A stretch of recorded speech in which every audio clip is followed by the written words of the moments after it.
Assalamualaikum warahmatullahi wabarakatuh. Halo semuanya, perkenalkan saya Putri Maharani, mahasiswa pendidikan ekonomi. Pada video ini saya akan menjelaskan salah satu model pembelajaran yang menurut saya sangat menarik dan efektif untuk diterapkan di kelas ekonomi, yaitu Problem Based Learning atau disingkat PBL. Secara sederhana, Problem Based Learning ialah model pembelajaran yang menjadikan masalah nyata sebagai titik awal pembelajaran. Artinya, siswa belajar bukan hanya dari penjelasan guru, tetapi dari proses mencari solusi terhadap masalah yang mereka temui di lingkungan sekitar. Model ini pertama kali dikembangkan di Fakultas Kedokteran Universitas McMaster di Kanada dan kini sudah banyak diterapkan di berbagai bidang termasuk ekonomi.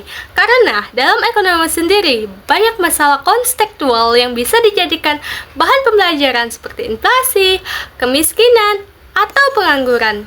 Menurut Arens 2012, Problem Based Learning membantu siswa untuk berpikir kritis, memecahkan masalah kompleks, dan membangun pengetahuan mereka sendiri melalui proses investigasi yang mendalam.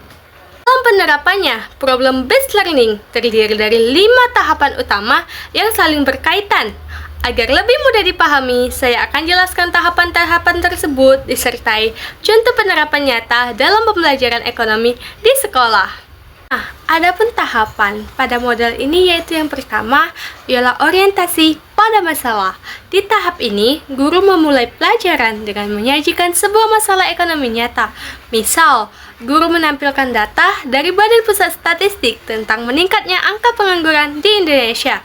Guru kemudian mengajukan pertanyaan pemantik seperti, mengapa tingkat pengangguran bisa meningkat meskipun investasi juga meningkat?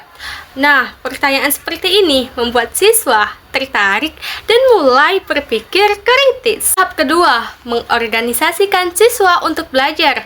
Nah, hal ini guru membagi siswa menjadi beberapa kelompok. Setiap kelompok diminta untuk mendiskusikan masalah tersebut dan menentukan aspek apa yang ingin mereka analisis. Misal, satu kelompok fokus pada kebijakan pendidikan dan kelompok lain meneliti dampak teknologi terhadap lapangan kerja. 3. Ialah membimbing penyelidikan individu maupun kelompok. Di sini, guru berperan sebagai fasilitator, membantu siswa mencari informasi dari buku, internet, atau sumber terpercaya. Siswa dapat mencari data ekonomi terbaru, membaca teori Mankiw tentang tenaga kerja, bahkan bisa melakukan wawancara singkat dengan warga yang mengalami PHK. Di sini, pembelajaran menjadi aktif karena siswa terlibat langsung dalam proses mencari pengetahuan. Tahap keempat, mengembangkan dan menyajikan hasil karya.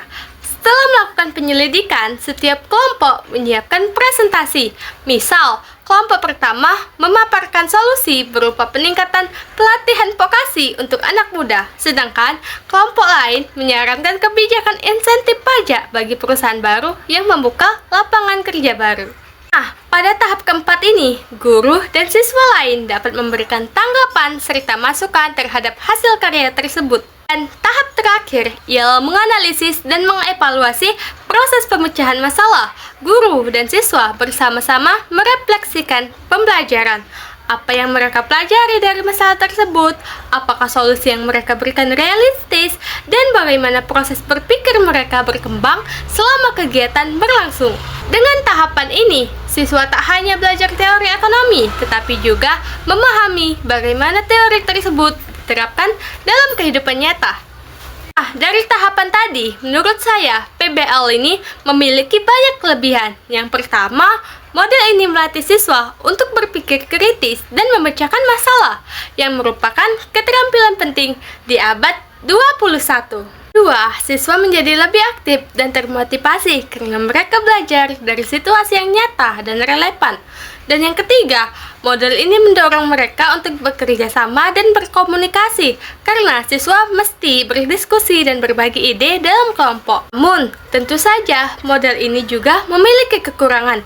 Salah satunya, ialah membutuhkan waktu yang lebih lama dibanding pembelajaran konvensional. Guru mesti mempersiapkan masalah yang benar-benar relevan dengan materi pelajaran agar siswa tidak kesulitan memahami. Selain itu, tidak semua siswa terbiasa dengan belajar mandiri, sehingga guru mesti memberikan bimbingan yang cukup agar prosesnya tetap terarah.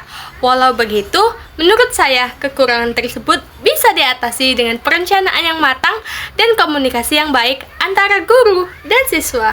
Sebagai kesimpulan, PBL ialah mode pembelajaran yang menjadikan masalah nyata sebagai dasar untuk membangun pengetahuan siswa.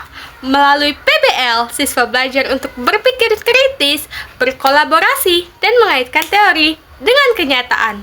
Dalam konteks pembelajaran ekonomi, model ini sangat relevan karena membantu siswa memahami bagaimana teori ekonomi dapat menjelaskan dan menyelesaikan masalah yang terjadi di masyarakat. Dan menurut saya pribadi berpendapat bahwa PBL merupakan model pembelajaran yang efektif dan sesuai dengan kebutuhan pendidikan masa kini. Model ini tak hanya mengajarkan pengetahuan, tetapi juga membentuk karakter siswa yang tanggap, mandiri, dan berpikir solutif terhadap masalah ekonomi di sekitarnya. Terima kasih sudah menonton video ini. Wassalamualaikum warahmatullahi wabarakatuh. Sampai jumpa lagi.